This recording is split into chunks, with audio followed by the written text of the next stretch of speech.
Hello, I'm the Concerned American. This is my blog post about current event issues and problems that are going on both socially, economically, and politically within the United States. This may seem like a boring blog, and I frankly don't blame you if you don't listen to it any farther than this, but let's face it, right now in America there's a lot of issues. We have unemployment over 8%, which really is 15%, and we'll get to that later. We have debt that is writhing the country that never seems to quite stop. We have a Federal Reserve that seems to have no problem spending money and printing money beyond our means.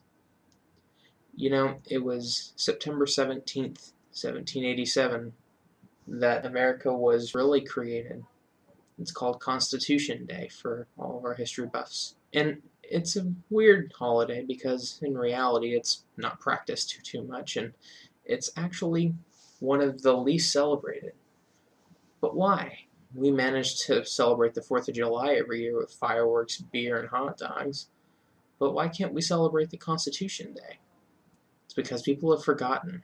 People forget what it means to be an American sometimes. Every day I go outside in Okinawa, Japan, and I see people that legitimately don't like Americans, that think of us as lesser, just because of what happens in the world, that we become disrespected with these problems, and having the government spy on people, and having spies that can run out into Russia and be given asylum, have a lot of problems we need to get over.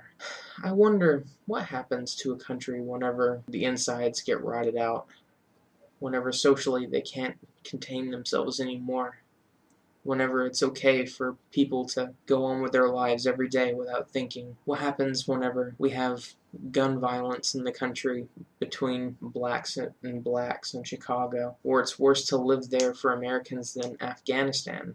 Afghanistan. We've been fighting a war for over 10 years now, and we're at an end, but is it really at an end? We have a military that's completely gutted because of sequestration and bad budgetary spending. I created this blog because, as my name implies, I am a concerned American.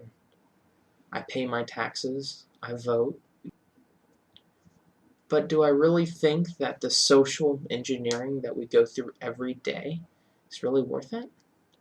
No, I don't. I want to be a history teacher, which I'm very, very close to being. And every day I think about where my kids and the kids I'm going to teach are going to end up. Because right now it looks fairly grim for people like me. Being a millennial, we're always chastised for being lazy or being too stupid or not critical thinking enough.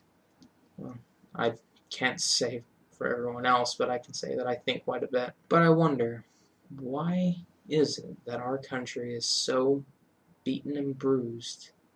We've never lost a real war. And to be frank, we never even gotten close to it. But yet we defeat ourselves every day. When I turn on the TV and I watch on the other side of the earth, basically, seeing Republicans and Democrats beat each other up. Ever feel like there's no hope in America? Well, I feel that way a lot. I'm concerned about the world, and you should be too. I dedicated this blog. I spent a good amount of time building it, even though it probably doesn't look that great. I try every day to express my views, but I realized that expressing my views on Facebook didn't get me anywhere. I was always chastised for having a wrong fact, which I was always end up being right in. And I always tend to wonder, why is it that we as Americans are so divisive? This George Zimmerman trial showed me a lot. It showed me that old wounds don't heal, that racism still exists in the country, but I don't think it exists in the same way it did 50 years ago, in the time of Martin Luther King. I tend to wonder if it's opposite, if suddenly we've come full circle, where perhaps it's not the whites that are the ones oppressing. Maybe it's political correctness that's made us the slaves. Why is it that we all have to follow the same guideline every day? that we have to be so sensitive to everyone? Is it because that we're afraid? Is it because that society's taught us to be afraid? I'm not sure. But I do know this. I know that we have the ability to change this. We have the ability to change everything. We can be a great country again, and I know we will. And frankly, we should. We've tried hard enough. We built the first airplane. Arguably, we created the first fully functional automobile. We've created the nuclear bomb to end a war. Why can't we solve problems this small now? We've taken on problems, but I think it's fixable. I know it's fixable. But in reality, it's everyone else's decision to fix the problems. It can't be just from one person. The country's too big. It has to be a group. It has to be people that are completely and totally willing to give everything to change the country, to make things better, to be on the unemployed list, to work, to think about things before we do them, instead of raging because of some stupid trial or because things didn't happen the way we wanted them to. That we have to change every little portion of our day to riot and burn. It doesn't need to be this way. God can grant us the way out, and we should accept Him. I know it's not cool to talk about God anymore, but you know what? I believe in Him, and I'm going to talk about Him, because there's nothing else that can explain what's going on. Our country's lost Him. The country's lost the way. But He can show us the way. He can help us fix this. We have people that literally have so much trouble trying to find just simple ways to eat every day in the country. We have people that are living off the government, making sometimes in the upwards of 6 digits. It's incredible. But yet, we're so selfish that we can't accept that. Sometimes we are the beginning of our problem. We are the origin of all evil in ourselves. Sometimes God is the only way out. Sometimes it's the only solution. We should accept that, because in reality, there is no other solution. If we suddenly have a family unit, if we have women in inner city that stop having so many kids out of wedlock, we can fix a lot of problems. We can fix even just simple unemployment and the killings that are taking on in Chicago and Detroit and Baltimore.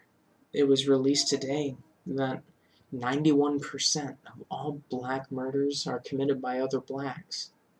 That's insane, 91%. But there is a solution. It isn't gun control. It's just allowing other people to work, letting them be responsible for the first time in their lives. Because we've created an era of not being able to support ourselves. We've let ourselves degrade socially. Having kids out of wedlock, being on welfare, being okay. It's insane. It needs to stop. Much of these programs that we are experiencing that's breaking the country were not designed to be permanent. Welfare wasn't supposed to last forever. It was supposed to only last for a little bit so that they could have the opportunity to be better. It wasn't meant to support someone from cradle to grave. But yet, that's how it's used now. If you want to wonder why Social Security is so messed up, it's because we have people that are living longer, and thank God they're living longer. That means that America is so successful that the old can live longer and they can draw retirement for a longer period. But it's at a cost, and it's at a big cost, especially now that we're at this point in our world where the retirees can live up into their 90s, even become centurions. But unfortunately, people have to pay for that. And it's the other generations, Generation X and Generation Y, the sandwich generation as they're called now. They have to support their own family, and they also have to support their parents at the same time. To be honest, we need to really think about, do old people need to really retire at just 65? I don't think so. I think it should be around 80. And that's where a lot of people are really starting to plateau. And that's a good time to retire. Join me next week, and I'll talk about our current financial situation. I'm sure that'll be fun. Thanks. The Concerned American, signing off.